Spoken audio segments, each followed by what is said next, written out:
10 minutes. We said we promised it at 7:30. How about over there, Juan? Just a comment, Joe. You're making a significant sacrifice. I hope that people recognize what you're doing. I appreciate it.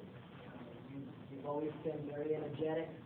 You've always done your own thing, and we're going to do whatever we can help. So thank you.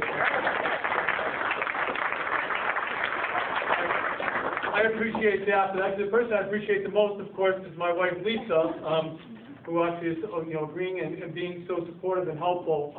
She actually she'll be here just a little while, I think, but she's finishing for she has a big hearing tomorrow. Some of you may have actually read about the work that she's doing in the paper. That was in the story yesterday.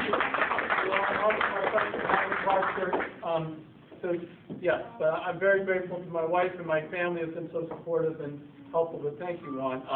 So a number of people have asked me. I really do have one of the best political jobs in America. I work for Congressman McGovern, who is the most.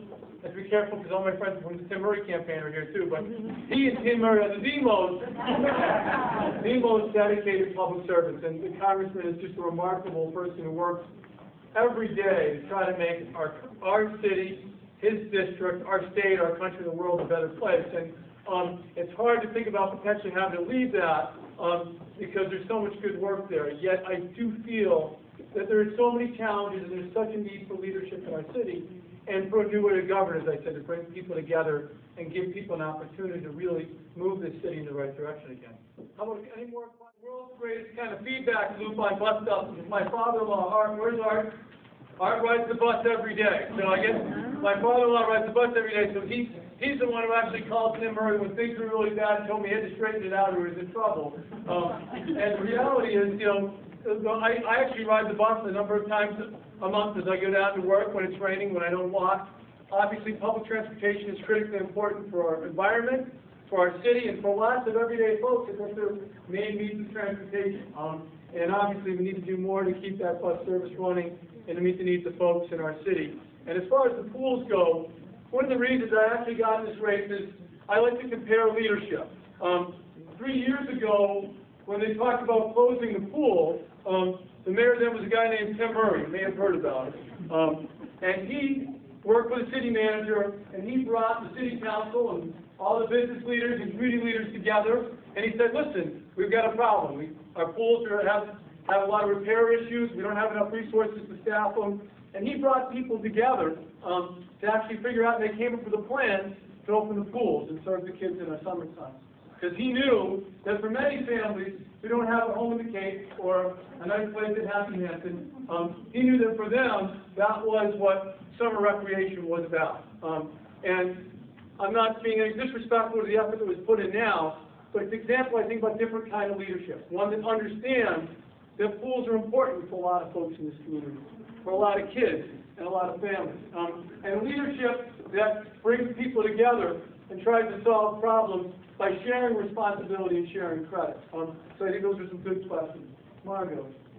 Well, I saw the issue areas where I was supposed to say, oh, I'd like to be on the environment group, and I noticed there wasn't one, but I know your track record on this, and that I don't need to lecture you on this at all, but I'm just thinking that this time when we're talking about, everybody's talking about green energy and green jobs and all this, if we think about how in all the issue areas, that consciousness gets woven into how you approach each issue, and that really is a different kind of leadership.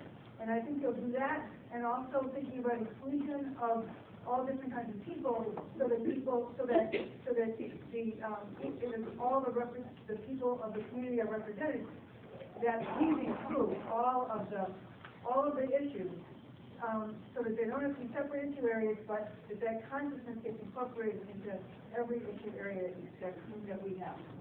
That's a great point, and one of the reasons we didn't have an environmental group was because I believe, just as you said, that environmental issues kind of are part of everything we're going to do. Our friends from the Regional Environmental Council are at the back, and they're doing all kinds of great stuff for our neighborhoods about planting community gardens, right? And letting them grow their own food and reclaim vacant lots for that, around getting lead out of people's homes. And I see that that's, for example, stuff that's about neighborhoods, quality of life, right? So we clean up lots and build gardens so people can grow their own food and bring communities together. Or we get lead out of houses so people can rent to children, the kids can be safe. And I see environmental issues in our Jobs and Economic Development Plan. Some of the work I'm doing with the Congressman, with his leadership, Lieutenant Governor's leadership, Robin Kennedy was here, is working on that with some of our colleges and universities, about how do we bring the next generation of green jobs here to Worcester, because we all know that who wins the energy race is going to be the next major power in the world, right? So the environment works through all the kind of issues that we're going to talk about, because I think it's critical to kind of, on so many different levels. So absolutely, there's not an environmental group, because I see the environment being each one of the streets. The other thing about incorporating lots of different voices, our city has always been a city of immigrants. We have always had great traditions of one generation after the next coming from different parts of the world. And they speak different languages, and they came from different places. But they all came here because they saw a great opportunity in Worcester.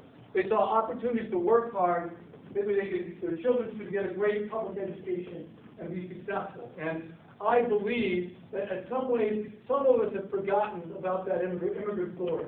And then some of us have forgotten that our immigrants and our new folks who come here bring new energy and new ideas and new enthusiasm. And they've added so much to the fabric of our community. And I think absolutely, we haven't created an opportunity for so many of these new groups to participate and for us to harness their energy and ideas.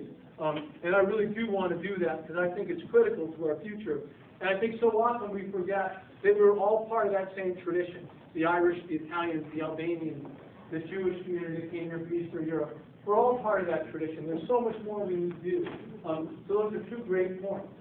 And we need to make sure we recognize that as a value, as a resource, and not as a detriment to this community.